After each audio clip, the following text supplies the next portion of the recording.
Bonjour et shalom pour ce magazine hebdomadaire d'analyse géopolitique intitulé « Israël dans sa région, Israël au cœur du Moyen-Orient ». Nous avons choisi de nous pencher aujourd'hui sur un sujet à la fois historique, géopolitique et surtout médiatique, à savoir les attitudes et prises de position de la presse nationale française à l'occasion des dates marquantes du conflit israélo-arabe. Il faut savoir en effet que contrairement à ce qui se passe aujourd'hui avec cet Israël bashing et cette délégitimation presque systématique de l'État juif dans la plupart des grands médias français, audiovisuels et écrits, Israël n'a pas toujours été cloué au pilori, vilipendé et démonisé par la presse française, notamment de 1948 à 1967, quand, dans un tout autre environnement géopolitique et diplomatique, Paris et Jérusalem avaient noué une alliance stratégique et militaire solide, fondée sur un respect et une estime réciproque, dont on peut dire, sans risque de se tromper, qu'ils sont devenus malheureusement aujourd'hui assez peu à la mode.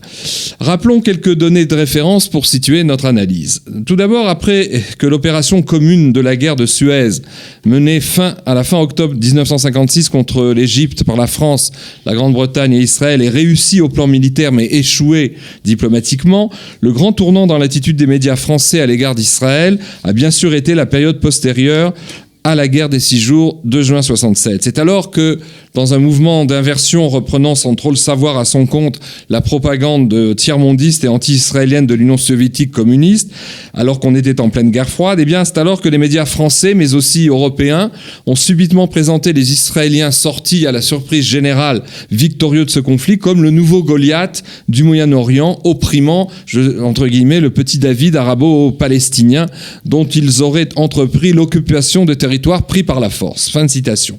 Et ce, alors que Tsahal n'avait fait que répondre, on s'en souvient, préventivement et par légitime défense au casus belli caractérisé de la fermeture du détroit de Tiran en mer Rouge par le président Nasser et surtout aux très menaçants préparatifs de guerre, d'extermination égypto-syrien. Deuxième remarque, dès les lendemains de la guerre des 6 jours, à mesure que l'attitude du gouvernement français mené par le général de Gaulle devenait de plus en plus hostile, avec son embargo décrété sur les armes françaises à destination de l'État juif, avec aussi sa fameuse déclaration de novembre 67 sur le peuple juif sûr de lui et dominateur, et surtout avec la définition puis la rapide mise en pratique à la fois par l'Élysée et par le Quai d'Orsay d'une politique arabe de la France outrancièrement anti-israélienne, ce renversement de tendance à l'égard d'Israël a peu à peu été ressenti dans la presse et les médias français, était de plus en plus ressenti au point de devenir dans les années 70 un phénomène d'autant plus massif et systématique qu'avec le temps, il s'est renforcé d'année en année. Ce qui a d'ailleurs été l'objet de nombreuses études et analyses de la part de différents spécialistes, dont celle du regretté journaliste et expert juif Paul Giniewski, qui avait eu ce mot fameux à propos de cette mise au ban médiatique et diplomatique d'Israël. Il avait dit « Israël n'est pas critiqué pour ce qu'il fait ou ne fait pas, mais tout simplement pour ce qu'il est, à savoir Israël comme le juif parmi les nations ». En fait, Giniewski désignait cette vaste entreprise de délégitimation et de délégalisation, on pourrait dire permanente, frappant et pénalisant Israël en le séparant de la communauté internationale et en le mettant en haute solitude face aux nations du monde. On peut dire que cette mise au ban, qui n'a fait que reprendre, en les adaptant progressivement au mode idéologique et au goût du jour, tous les vieux préjugés les plus éculés de l'antisémitisme occidental traditionnel, n'a fait que se renforcer, comme je l'ai dit. Si bien qu'aujourd'hui, antisionisme, antisémitisme, antijudaïsme et anti-israélisme ne font plus qu'un. Enfin, dernière remarque, malgré le fait que ce climat et ce ton ouvertement anti-israélien aient été dictés par le pouvoir politique français, il faut tout de même souligner que cet Israël bashing ne se retrouvait pas forcément dans chaque article ou reportage écrit par les correspondants des grands médias français, surtout avant 67, car ceux des journalistes qui couvraient sur le terrain les événements du Moyen-Orient et du conflit israélo-arabe n'étaient pas toujours dans la ligne gaulliste et refusaient par honnêteté ou déontologie de se comporter comme des plumitifs soumis au pouvoir politique gaulliste.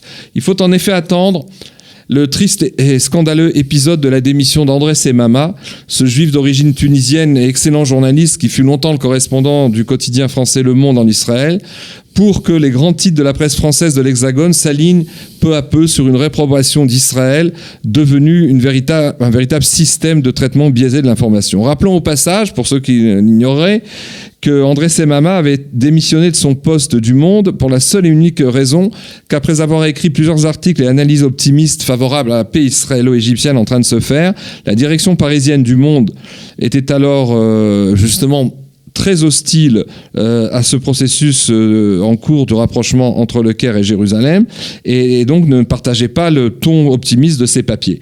Eh bien, on se rappelle que ce processus de paix israélo-arabe devait aboutir au traité de paix de Camp David et au voyage historique du président Sadat en Israël et à Jérusalem. Alors, en fait, pour parler de tout cela avec nous, se trouve à mes côtés dans le studio Kalita, l'un des vétérans juifs de la grande presse française, celui que l'on surnommait Gigi. En fait, on l'appelait ainsi parce qu'il s'agit Shalom Joseph Jonas, donc de Joseph Jonas. Joseph Jacques Jonas. Jonas, que vous étiez, en fait, on va en parler un petit peu avant ma première question, vous étiez sans doute le premier grand journaliste de la presse française à respecter le Shabbat et à manger kasher. Et en fait, au début des années 50, à l'âge de 20 ans, vous avez commencé votre carrière dans les journaux socialistes, en rédigeant donc des papiers politiques pour les jeunesses socialistes et puis pour le Parti socialiste. Un titre auquel vous avez collaboré au départ, c'était l'Avenir socialiste. Puis, vous avez fait le centre de formation des journalistes et vous êtes sorti dans les premières places. Et Deuxième. Non, c'est exactement sur le Promotion 54. sur le podium. Et puis, suite à quoi vous avez intégré un grand quotidien provincial de la province française qui s'appelait Paris-Normandie. Vous avez travaillé au camp Calvados pendant 4 ans, de 54 à 58. Et ensuite, vous rentrez en 1955 donc depuis le Paris-Normandie, vous commencez à traiter le conflit de la guerre d'Algérie ou légèrement après, je crois. Et ensuite, en fait, vous rentrez à l'Aurore. C'est ça que j'avais omis. Après avoir travaillé dans certains journaux syndicaux, vous rentrez à l'Aurore et on vous envoie à Bizerte en juin 61. C'est à ce moment-là que vous commencez les grands reportages et de péripétie en péripétie. Non, à Bizerte, je refuse de prendre l'avion parce que l'avion va partir le vendredi. Oui, alors c'est ça. Et je ne sais que faire. On est pendant les 3 semaines de deuil. Je consulte mon rave, Paul Reutemann, Aya Shalom. Il me dit, il ne faut pas y aller. Mais je lui dis, mais je perds mon travail. Et finalement, j'ai refusé d'y aller. Et j'ai risqué ma place. Et puis ensuite, justement, toujours à l'Aurore, vous êtes envoyé en reportage en Algérie, au moment où ça commence à chauffer, dans l'année 61, c'est 1 an et demi de l'indépendance. L'été 67. 61. L'été 61. Et puis ensuite, c'est la grande rentrée quelques mois après quelques petites péripéties, une rupture avec l'Aurore parce que vous avez écrit un papier suite à des événements aux ratonnades d'Alger. Vous rentrez à François où vous allez rester presque 30 ans. Vous allez être nommé petit à petit, au bout d'un certain temps, grand reporter à François par Pierre Lazareff, le grand directeur de ce fameux journal. Et vous allez rester à François de 1961 à 1989, une vraie carrière de journaliste de grands titres, mais en même temps qui respecte le Shabbat et la cacheroute. Alors, signalons aussi, puisqu'on présente votre biographie, que vous êtes installé en Israël il y a quelques années, une trentaine d'années, je m'étais trompé sur la date, et que aujourd'hui vous mettez à profit le temps dont vous disposez pour étudier tous les jours le Talmud et aussi pour jouer souvent aux échecs où vous êtes devenu un très très bon joueur. Alors, je suis toujours... J'ai tombé, je suis un mauvais joueur maintenant. Oui, ce qui veut dire que vous étiez un bon joueur auparavant. J'étais un bon et maintenant, moins. Bien. Alors, regardez, puisque notre sujet c'est que vous nous aidiez à comprendre le tournant de 67 et qu'est-ce qui s'est passé. Est-ce que dans votre activité de journaliste, à l'époque, vous étiez à François, donc en 67, est-ce que vous avez ressenti et touché du doigt dans votre propre activité quotidienne de journaliste et de correspondant de presse, ce tournant anti-israélien d'après 67? Comment vous l'avez vécu? Oui, je me souviens, juin 67, la majorité du journal François était composé de juifs. Parce qu'il faut comprendre qu'entre 41 et 45, tous les journalistes juifs ont été exclus de la presse nationale, n'ont travaillé que des journalistes goy. Et en 45, à la Libération, on leur a retiré la carte de presse. Et donc, François est tombé entre les mains de Pierre Lazareff après des péripéties où des résistants comme Philippe Vianney ont essayé de faire un journal. Ils étaient bons dans la résistance, mais mauvais dans la presse. Et Lazareff, qui avait passé la guerre en Amérique, vous l'avez travaillé d'ailleurs à la Voix de l'Amérique pour les Américains, a repris le journal et l'a monté. Et quand je suis rentré, donc en 61, on était à 1,5 million d'exemplaires. C'est le premier titre de la presse française. C'était le premier titre de la presse française. Et on avait un correspondant qui s'appelait Alain Guinet, qui était d'origine turque, qui ne parlait pas un mot d'hébreu, mais qui n'empêche, qui était excellent parce qu'il avait tous les contacts. Correspondant en Israël, vous voulez dire. Correspondant en Israël, Ouais. tous les contacts avec les services secrets. Et donc, j'arrive jusqu'en juin 67. Je me souviens, les premiers titres, il y avait le directeur de la rédaction qui s'appelait Robert Vichner, dit Villers, qui était à fond pour Israël. Alors, le titre, qu'est-ce qu'on fait comme titre? Et c'est lui qui est intervenu pour dire, tout de suite, on accuse l'Égypte. Alors que le même titre, dans le monde, on voit des combats. Jérusalem et le Caire s'accusent mutuellement d'avoir commencé. Alors que nous, tout de suite, François, sous l'impulsion De Vilner. de ce Villers, on prend position pour Israël. Alors critiqué par une partie de la rédaction, parce que ceux qui n'étaient pas juifs n'étaient pas toujours, pensaient qu'il y en avait un peu trop, comme toujours. Et ensuite, donc, juin 67 arrive, on a envoyé, moi, je voulais y aller, mais ils m'ont dit, qu'est-ce que tu feras Shabbat? J'ai dit, ce que je fais Israël, toujours. c'est plus facile. Je voulais aller en Israël, bon. Et alors, entre-temps, juin 67, la rédaction est partie manifester à l'ambassade d'Israël pour manifester Sa sympathie. sa sympathie. Et puis après, Des journalistes qui manifestent devant l'ambassade d'Israël. oui, ils sont venus, puis après ils sont partis à leurs cantines respectives. Leur cantine, pour ceux qui sont parisiens, c'était le Berkeley, qui est avenue Franklin Roosevelt, derrière le rond-point des Champs-Élysées, ou alors Maxime, qui est rue Royale. Ça, c'était les cantines de François. D'accord. Bon.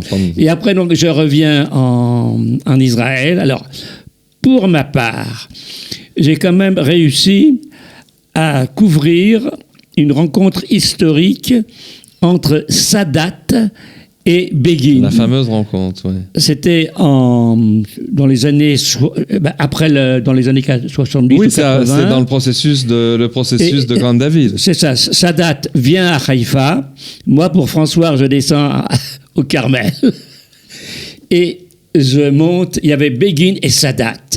Alors, je me souviens, il y avait aussi mon copain Patrick Poivre d'Arvor, qui est devenu un grand journaliste de télévision. Journaliste à l'époque. Ah non, c'était pas lui, pardon, c'était Cavada, pardon. Jean-Pierre Cavada. Oui. Et Cavada qui se prenait pas pour n'importe quoi. Et il parle à Begin, il lui dit, mais vous vous souvenez, on avait tel feu. Alors Begin le regarde, tenez, il dit, mais qu'est-ce que vous avez autour de vous pour travailler avec moi? Bon. Puis après, je suis rentré là-dedans. Et alors, il y avait Sadat, c'était extraordinaire. Il avait le front était bleu parce que c'était son d'origine. Oui. Et je me souviens, il parlait avec une voix infiniment douce, non? Douce. Il disait Bismillah. Ça, c'est mon souvenir de Jérusalem. Alors, en ce qui me concerne après, je suis retourné, j'avais convaincu François, ça c'était dans les années 81. Il m'avait donné un journaliste, un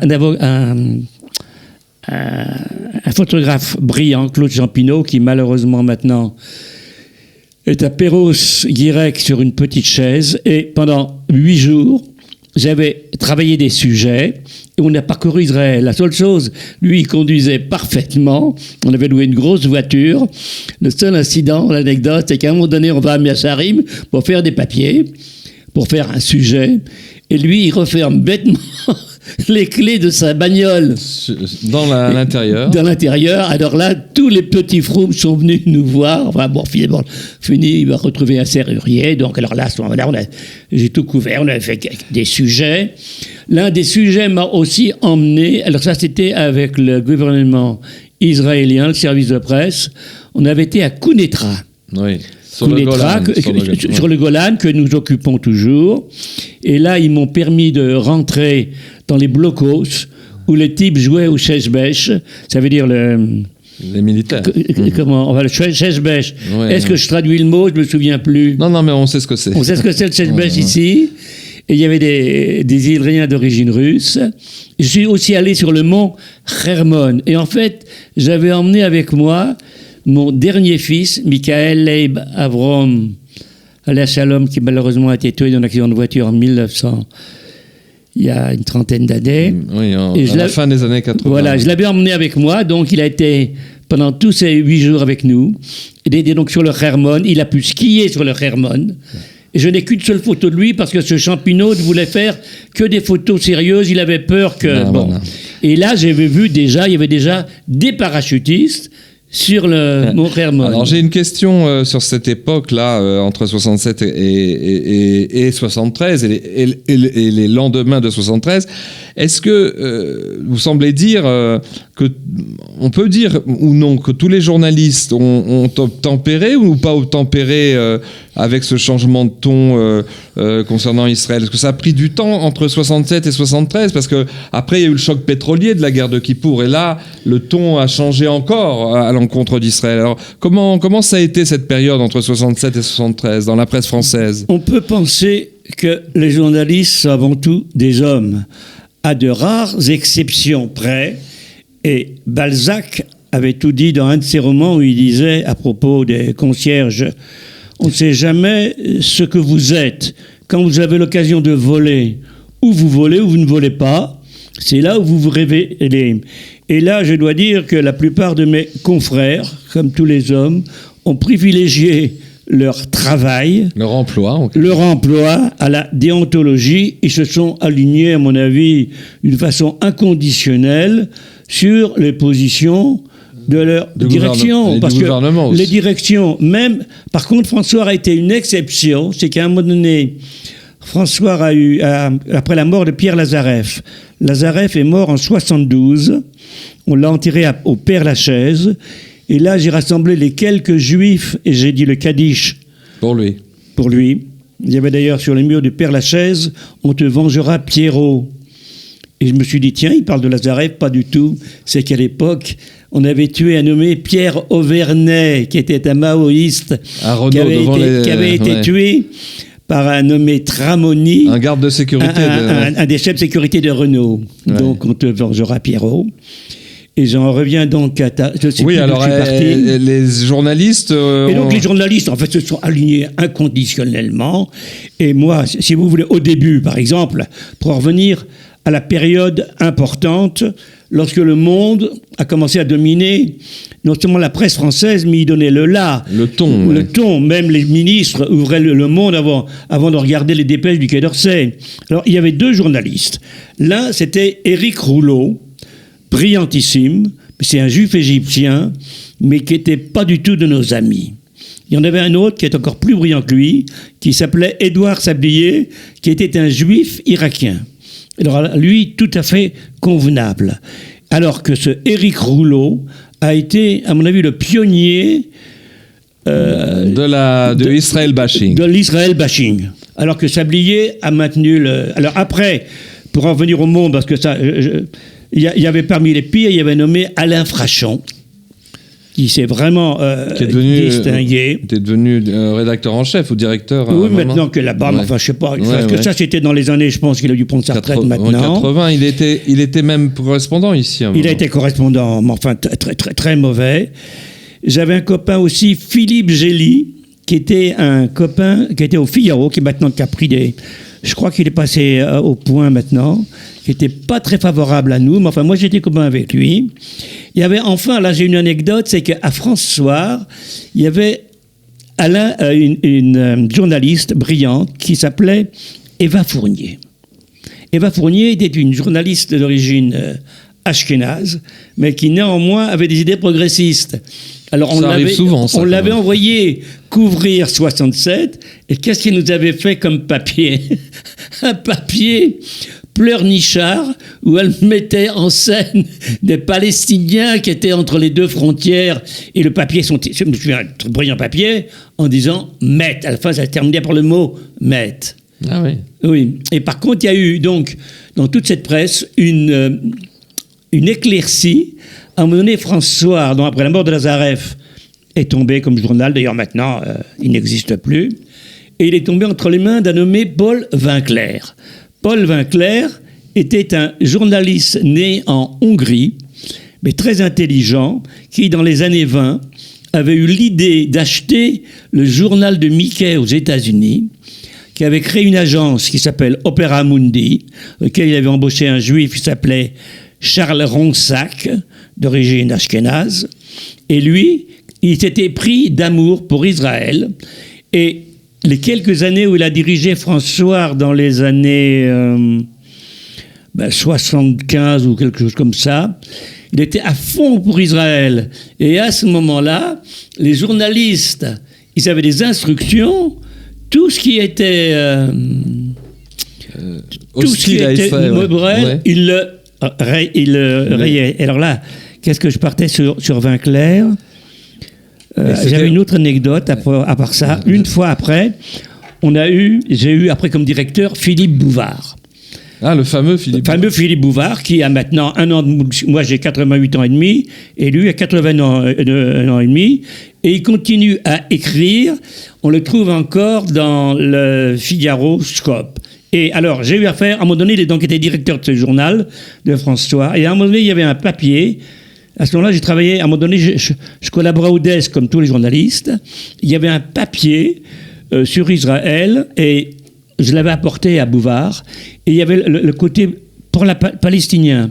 Et là, l'anecdote est authentique. Bouvard de lui-même a regardé Ninu, ça non.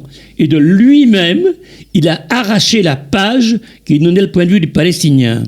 Je ne sais pas si Philippe aimera que je rappelle cela, mais c'est authentique. Intéressant. Alors, reprenons notre chronologie. Là, on est dans les, disons, après 67 jusqu'au début des années 80. Après intervient un autre grand événement au Moyen-Orient qui fera date, c'est ce qu'on appelait la première guerre du Liban, l'opération Paix en Galilée du printemps 82. Alors, ma question est la suivante. Est-ce que l'hostilité publique et médiatique envers Israël, qui n'était pas unanime, on vient de s'en rendre compte avec vos anecdotes extrêmement intéressantes et qui montraient bien que tout le monde n'a pas marché dans le revirement de Gaulle, mais est-ce qu'en 82, là, avec l'opération donc Paix en Galilée, est-ce qu'on rentre pas dans de manière définitive dans ce que Fickelkraut appellera la réprobation d'Israël, c'est-à-dire une hostilité publique et médiatique entière, donc à nouveau un nouveau tournant, la première guerre du Liban? Oui, incontestablement. Je veux dire que les massacres intervenus au Liban, et là, ils ont magnifié Sabra et Shatila, c'était vraiment le coup de grâce, le tournant magnifié, parce qu'en fait, on a bien démontré qu'en fait, c'était les milices chrétiennes. Les milices chrétiennes eux-mêmes qui avaient... Mais enfin, ça a été vraiment le tournant. Et là, il y a eu un sentiment unanime des journalistes eux-mêmes. Mais moi, je me souviens, j'étais encore à France Soir, Sabra et Shatila, j'étais extrêmement triste.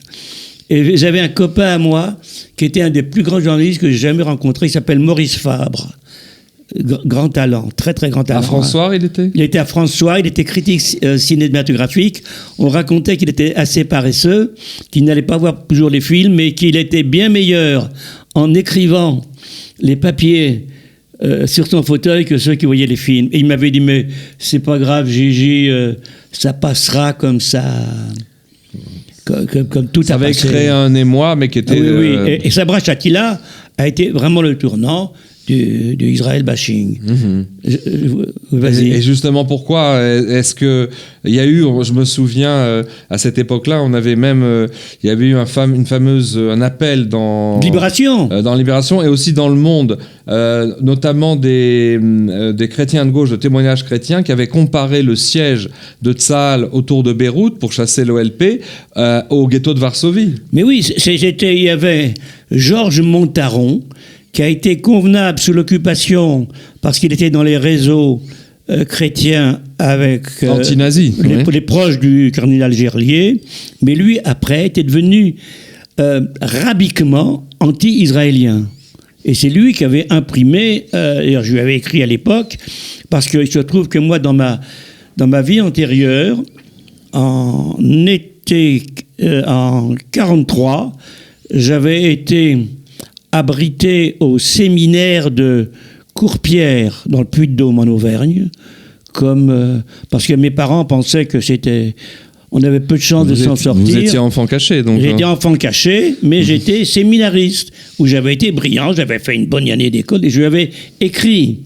D'ailleurs, chaque fois que j'ai eu l'occasion, j'ai toujours témoigné de l'amitié, même quand je suis dans les rues de Jérusalem, que je croise des religieuses, je les salue, et je les remercie, parce qu'en plus, j'avais une sœur mongolienne qui a été recueillie par une institution qui s'appelle le Bon Pasteur. On lui a appris 3 choses: à lire, à écrire, alors que les médecins avaient dit qu'elle ne pourrait pas, et à faire le signe de la croix. Ah, ça c'est autre chose. Et après, quand elle est revenue, elle a continué à lire, à écrire, et elle a oublié le signe de la croix. Donc, je reviens à Israël et aux questions. Et alors, justement, donc, on parlait de la guerre du Liban. À cette époque-là, dans son livre « La réprobation d'Israël », qui est un livre de fond, Alain Finkielkraut, qui allait devenir quelques décennies après académicien français, en fait, fait une analyse qui est l'analyse de base de ce Israël bashing en disant... je crois qu'on en a parlé déjà avec d'autres invités dans certaines de nos émissions, c'est que ce qui se passe entre 67 puis ensuite après 73 et surtout en 82, c'est que la mise au pilori d'Israël et le fait d'accuser les Israéliens de commettre entre guillemets des massacres contre les Palestiniens, les accuser à tort, mais cette mise en scène des Israéliens comme les nouveaux bourreaux des nouvelles victimes palestiniennes, explique Alain Finkielkraut, constitue un véritable théâtre d'ombre, c'est-à-dire que cela permet, et c'est d'ailleurs pourquoi, explique-t-il, la presse européenne agit ainsi, mais surtout la presse française agit ainsi, c'est que cela permet à l'inconscient collectif français, il y a l'inconscient collectif historique français de se décharger de 2 culpabilités. La culpabilité de la Shoah, pendant laquelle l'État français de Vichy a procédé à l'arrestation et à l'envoi vers les camps de la mort de 75 000 juifs qui vivaient en France, et donc a collaboré avec l'entreprise d'extermination du peuple juif, a collaboré directement, ce que Chirac a reconnu bien après. Et deuxièmement, tout en s'expurgeant soi-même de sa culpabilité de la Shoah, on s'expurge aussi de la culpabilité de la guerre d'Algérie, où la France n'a pas toujours eu, de belles œuvres, vous en étiez les témoins, et où en fait, en accusant les Israéliens qui étaient les victimes de du premier traumatisme de cette histoire de France moderne, d'être les nouveaux bourreaux contre des Palestiniens qui sont assimilés à des Arabes, alors que les Arabes palestiniens n'ont rien à voir avec ce qui se passe en Algérie, eh bien, ça permet, si vous voulez, ce qu'on appelle en sociopsychologie une scotomisation de culpabilité. On explique ainsi que la roue de l'histoire a tourné, on est un jour victime, et le lendemain on est bourreau, donc il n'y a pas de coupable, et finalement c'est l'absurde de l'histoire, et ça permet surtout à l'inconscient collectif français de se dégager de ces 2 traumatismes, et Finkielkraut et d'autres de conclure que c'est ça le rouage qui continue de sévir, et pas seulement maintenant dans les médias, mais aujourd'hui dans le Israël bashing, c'est cette compassion d'ailleurs assez christianisante qui fait qu'on prend le parti du Palestinien en tant que prétendu victime des Juifs. D'ailleurs, Arafat, indirectement, avait donné raison à cette thèse. Quand je me souviens encore, parce que moi j'avais collaboré à Libération juste avant la première guerre du Liban, il est interviewé par le journaliste de Libération dans le paquebot affrété par l'Élysée et Mitterrand à l'époque, qui va ramener l'état-major de l'OLP à Tunis, c'est-à-dire après la défaite militaire de l'OLP, encerclé par Tsahal. On voit des milliers de gens du Fatah et de l'OLP qui rentrent dans ces paquebots. Et Arafat est interviewé, j'ai plus le nom en tête, par l'un des grands journalistes de Libération. Et il lui dit 2 phrases clés qui corroborent en fait la phrase de Figaro. Il lui dit « Nous les Palestiniens, nous sommes les Juifs des Juifs ». C'est-à-dire, nous sommes les victimes des ex-victimes juives.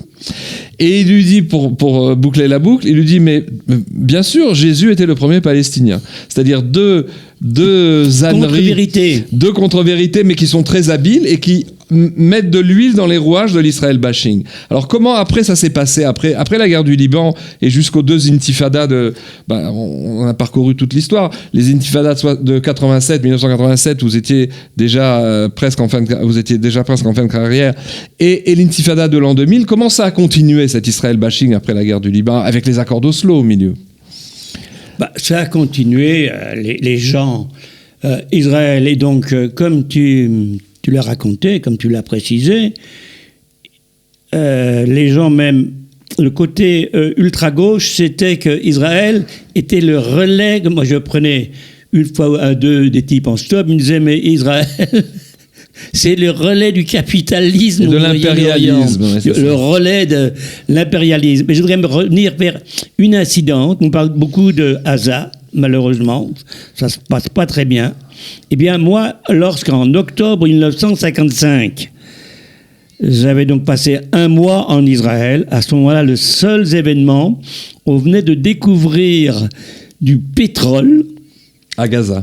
Non, à côté de Gaza, entre le Negev, et on a fait venir des ingénieurs du Texas, on pensait que ça y est, c'était mais enfin, ça n'a pas duré longtemps. Et là, à ce moment-là, j'avais été avec le service de presse qui avait mis une voiture à ma disposition, grâce à quoi, à l'époque, j'avais vu Jérusalem une demi-journée. J'avais été sur la frontière, et là, j'avais eu le bonheur, en me penchant à la fenêtre d'un bolokos à Ramat Rachel, un des Jordaniens m'avait tiré dessus. Mais je pense qu'il n'a pas vraiment bien visé. La preuve, c'est que je vous parle encore. D'accord. Et dans le même... Rappelez-moi la date, c'était quand ça? C'était en octobre 1955. Ah oui, donc 12 ans avant la réunification de Jérusalem. Et voilà, c'était à Ramat Rachel. Et après ça, à un moment donné, toujours avec la service de presse, j'avais avec moi à ce moment-là un journaliste turc qui nous était absolument très sympathique. Il était d'Hurriyet, enfin bon, le journal qui existe encore d'ailleurs. Et on nous avait emmenés à Gaza. Alors j'ai demandé, non, bouge pas. J'ai dit, si, allez jusqu'à Gaza. J'ai insisté. Alors on est descendu et je suis sorti tout seul. À ce moment-là, je faisais aussi j'avais un appareil photo, un Rolleiflex, bon, peu importe. Et à ce moment-là, bonheur, ils ont commencé à tirer de Gaza. Sur vous? Ah bah oui, sur moi. Comme ça, j'étais content parce que ça nourrissait mes reportages, parce qu'après j'ai écrit donc Gaza, ça continue, quoi, je veux dire. Alors, pour en revenir à l'Israël bashing, je crois quand même que malgré tout, il y a quand même, à part les journalistes qui sont là, je pense qu'il y a quand même une indifférence, à part dans les Gilets jaunes, à part 2 ou 3 salopards antisémites qui sont quand même reliés au Front National malgré tout, parce que si Mme Le Pen n'est pas elle-même antisémite, les gens qui sont autour du Front National ne sont pas beaucoup de nos amis. Pour dire le moins. Attends, c'est plus, je suis parti en digression. Non, en euphémisme, vous disiez que l'Israël bashing, ça a une structure. Ça a une structure, mais je pense que ça se calme parce qu'il y a quand même tellement d'atrocités. Par exemple, Assad. Il y a un papier que j'ai lu de l'ancien ambassadeur de France à Damas qui dit parfaitement que Assad est un boucher froid qui n'a aucune morale, cynique. Et que si les Russes n'étaient pas intervenus, ils seraient tombés. Donc je veux dire que même malgré tout, les gens lisent les crimes d'Assad. les crimes, on découvre tous les jours les crimes de l'État islamique.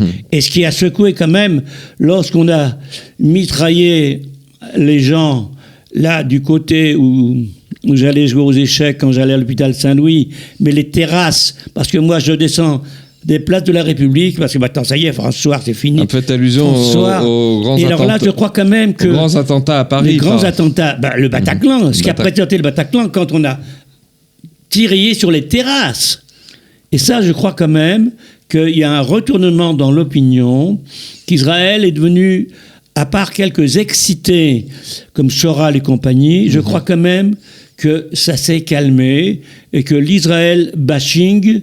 Je ne dis pas qu'il est derrière nous, mais c'est... Il a perdu de sa virulence. Il a perdu de sa virulence, et moi je suis optimiste, parce qu'en Israël, moi ce que je fais, je regarde toujours la presse israélienne, le Jerusalem Post. Pour mes péchés, je parcours à Haaretz. Alors là, Haaretz, c'est le monde en 10 fois pire, avec 10 fois plus de mauvaise foi. Et je regarde aussi une bonne chaîne qui s'appelle I24. D'accord. Où il y a mon copain... Pierre Haïk, qui est le... Daniel Haïk. Ah pardon, Pierre. Daniel Haïk, qui est le principal journaliste présentant la revue de presse du matin ici. Voilà, Daniel, je le vois moi à la télévision sur I24, qui a été une chaîne convenable sur Israël. Et donc, quand je vais en France de temps en temps, quand je vais à Paris, alors là, à part les quartiers centraux, je suis épouvanté parce que l'Est de Paris a changé. Mais revenons-en à la presse française. Effectivement, les événements liés à ce qu'on a appelé les printemps arabes, qui sont devenus des hivers islamiques, avec tous les cortèges d'horreur, puisqu'on s'est massacré entre frères arabes, sunnites, chiites, aux quatre coins du Moyen-Orient. Ça a finalement mis de l'eau dans le vin de l'Israël bashing. Néanmoins, il reste quand même des bastions. Vous citiez Le Monde. Et j'en veux pour souvenir une rencontre que j'ai eue moi-même avec Freddy Eitan, qui est aussi un ancien diplomate israélien qui fait ses analyses. Nous étions en voyage de diplomatie parallèle à Paris et nous avons rencontré Alain Grèche, qui est le rédacteur en chef du Monde diplomatique. Et on peut dire qu'aujourd'hui, le dernier bastion, c'est pas seulement le journal Le Monde qui campe sur ses positions anti-israéliennes, mais le Monde diplomatique, c'est... Ils sont les pires. C'est vraiment... Et en plus, Alain Grèche, si je me trompe pas... C'est un juif. C'est le fils de Curiel. Non, pas le fils de Curiel. C'est son père enseignait le ladino à l'Institut des langues orientales. Alors, comment vous réagissez, vous, quand vous feuilletez ou voyez un titre du Monde diplomatique ? Alors là, honnêtement, je ne le prends pas. Je ne le prends pas parce que c'est comme à un moment donné, j'avais le journal L'Humanité, je m'imposais à François, j'avais toute la presse, y compris la presse américaine, et à un moment donné, je me suis dit, mais c'est pas possible. Il y avait à l'époque un type horrible qui s'appelait André Wurmser. Oui, à l'Humanité. À l'Humanité, c'était horrible. C'est un juif, évidemment. C'est un juif, un pur juif, un sale type, vraiment. Et alors, j'avais arrêté de lire l'Humanité. Alors, de la même façon, pour le Monde diplomatique, je me suis dit, c'est pas la peine de m'infliger. Je peux rien y changer. Et donc, je n'ouvre plus jamais le Monde diplomatique. Vous l'avez rencontré, Alain Grèche, déjà ? Non, je ne l'ai jamais vu. Non, j'ai jamais croisé Alain Grèche. Mais je sais qu'il se maintient tout en plat.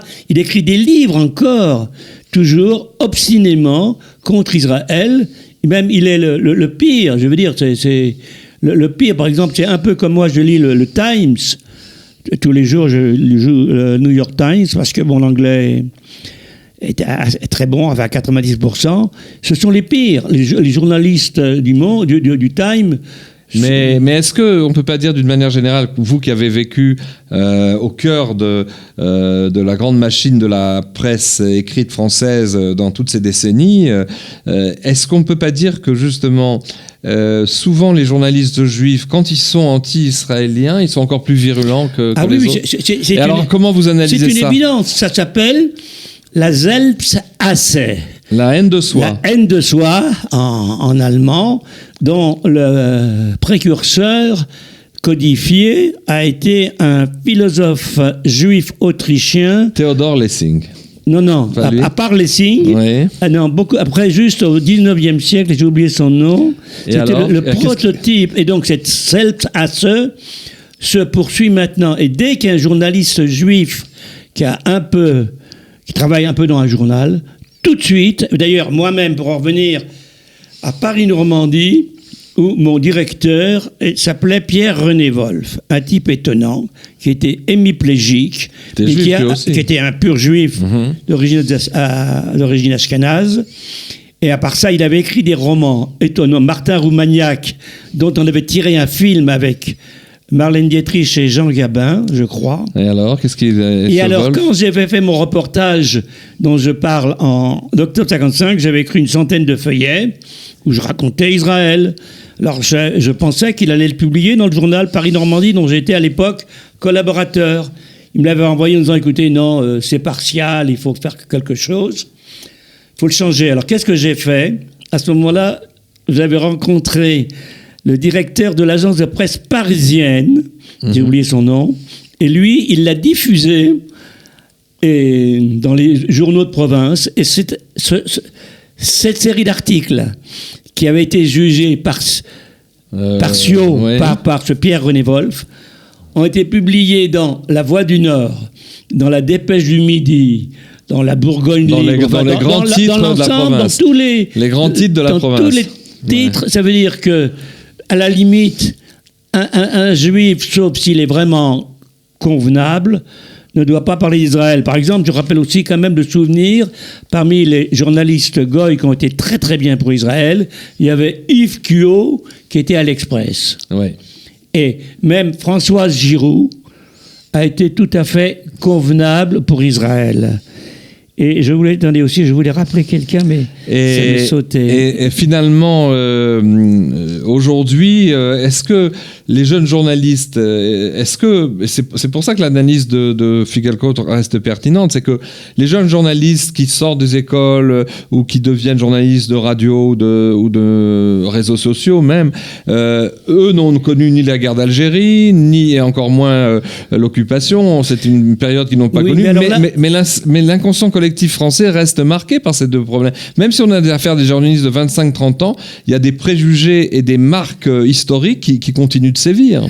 Oui, alors voilà, je dois dire qu'en ce qui concerne le journalisme, jusqu'alors, le centre de formation des journalistes, dont sont sortis la plupart des rédacteurs en chef français, parmi les plus brillants actuellement, bien encore Pierre Lescure. Il y a, comment il s'appelle, France-Olivier Gesbert, qui a dirigé Le Point.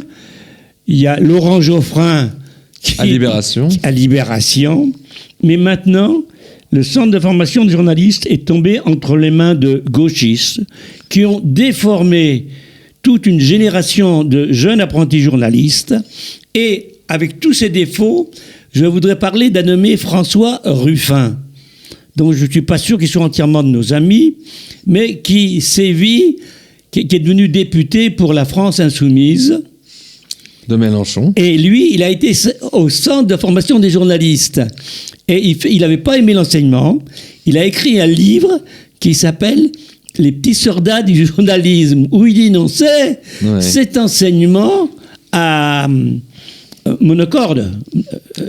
Alors que là, donc maintenant, je veux dire que les jeunes journalistes, sauf ceux qui ont un peu de culture, qui regardent un peu le conflit, qui veulent y aller, ils répètent les stéréotypes. Je ne parle même pas d'Internet. Parce que si vous voulez sur Internet, Wikipédia, vous avez vraiment...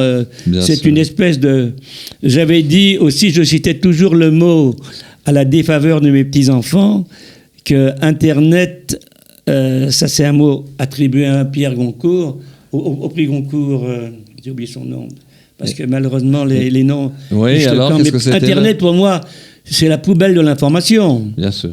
Alors, une dernière question, Gigi, qui est un peu plus sur le fond, puisque vous en êtes arrivé à... Attends, mais pourquoi tu ne me tutoies pas? On s'est tutoyé toute une vie. C'est vrai, alors on est en... Parce que moi, je te tutoie, tu ne me vois pas. C'est pas à cause de mes cheveux blancs, non? Certainement pas, c'est à cause du micro. Mais enfin, est-ce que... Moi, lorsque je fais des conférences, des fois sur la désinformation, où je présente des sujets liés aux médias, je dis souvent, parce que c'est la question qui revient sans cesse dans les auditoires, on pose la question, est-ce qu'un journaliste peut être objectif? Et moi, ma position, et je voudrais te poser la question, parce que c'est toi, avec tes 50 ans de journaliste, 60 ans de journaliste, tu as encore plus d'expérience emmagasinée. Est-ce que la réponse que je fais te convient? Quand on me pose la question, je dis non. Un journaliste peut être honnête, doit être honnête, mais objectif, on n'est jamais objectif en tant que sujet. On est honnête, c'est-à-dire on sépare le fait du commentaire, on intègre les éléments de la réalité, mais on ne peut pas être objectif en tant qu'être humain. On est toujours conditionné, appartenant à une culture, une certaine manière d'être homme, une certaine manière de voir les choses. Et donc je dis, on peut objectif, c'est impossible, mais honnête, on doit l'être. Oui, je crois que tout homme, pas seulement un journaliste, à un moment donné, s'il est vraiment pris par sa morale, par lui-même, s'il a une certaine idée de lui-même, s'il se respecte, à ce moment-là, quand il a la plume en main, où il a quand même une responsabilité vis-à-vis de centaines de milliers de lecteurs, peu importe le média où il est, à ce moment-là, s'il se rend compte de la responsabilité qu'il a, c'est plus lui qui écrit, il est le média, le représentant, et il doit s'efforcer de donner toujours la lumière sur ce qu'il a recueilli et de le mettre en valeur pour le confort de celui qui va le juger à la fin, le lecteur. Alors que maintenant, je pense que les jeunes journalistes ont oublié qu'ils ont des lecteurs. Ils pensent qu'ils écrivent beaucoup pour eux, ou leur petit ami, ou personne, mais ils oublient le lecteur. Et c'est pour ça que les grands journaux n'ont plus de lecteurs. Par exemple, je me souviens qu'au Japon, on racontait au CFG, je pense que c'est encore vrai, qu'il y avait 7 millions de lecteurs pour l'Asahi Shimbun. À l'époque, François... Qui est un quotidien. Qui est un quotidien japonais.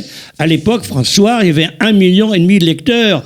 Et Lazarev disait, il renvoyait les papiers, je comprends pas, je veux que le lecteur comprenne. Et moi, je pense que si les journalistes commençaient à poser la question, est-ce que le lecteur comprend, ça irait beaucoup mieux. Eh ben, c'est sur cette recommandation, je dirais, empreinte de sagesse, avec toute l'expérience que tu as emmagasinée, finie par te tutoyer, que nous arrivons au terme de ce magazine, en remerciant chaleureusement Gigi, Joseph, Jonas de nous avoir consacré ces 50 minutes. Beratson. Merci de nous avoir écoutés. À la semaine prochaine.